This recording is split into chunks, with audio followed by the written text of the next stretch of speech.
CDA اور chief commissioner اسلام آباد محمد علی رنداوا کی زیر صدارت CDA ہیڈ کوارٹرز میں ایک اہم اجلاس ہوا۔ اجلاس میں اسلام آباد میں ڈیجیٹل پارکنگ، گاڑیوں پر ایم ٹیگ کا نفاذ اور کیش لیس ٹرانزیکشنز پر تبادلہ خیال کیا گیا۔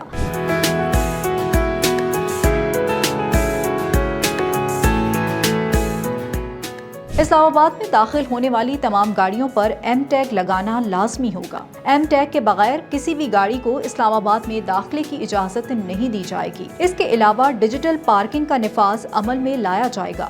رش والی جگہوں پر پارکنگ کے چارجز زیادہ ہوں گے۔ چیئرمین CDA نے ٹریفک سروے اسلام آباد میں روزانہ کی بنیاد پر داخل اور خارج ہونے والی گاڑیوں کا سروے کرنے کی ہدایت کی ہے۔ انہوں نے کہا ہے کہ اسلام آباد میں ڈیجیٹل پارکنگ سسٹم کا آغاز کیا جا چکا ہے۔ اس نظام کو مزید مؤثر بنانے کے لیے جہاں ایک موبائل ایپ یا آن لائن پلیٹ فارم متعارف کروایا جائے گا، جس کے ذریعے شہری پارکنگ کی جگہ کیش لیس ٹرانزیکشن کے ذریعے ہی پارکنگ کی جگہ بک کروا سکیں گے۔ اس سے نہ صرف وقت کی بچت ممکن ہوگی بلکہ سڑکوں پر ٹریفک کے دباؤ میں بھی کمی آئے گی۔ چیئرمین CDA نے کہا ہے کہ ایم ٹیگ کے نفاذ، ڈیجیٹل پارکنگ اور کیش لیس نظام سے نہ صرف عوام کو پارکنگ کے مسائل کو حل کرنے میں مدد ملے گی بلکہ اسلام آباد میں مجموعی سیکیورٹی کی صورتحال میں بھی بہتری آئے گی۔ مزید نیوز اور اپڈیٹس کے لیے دیکھتے رہیے وی نیوز۔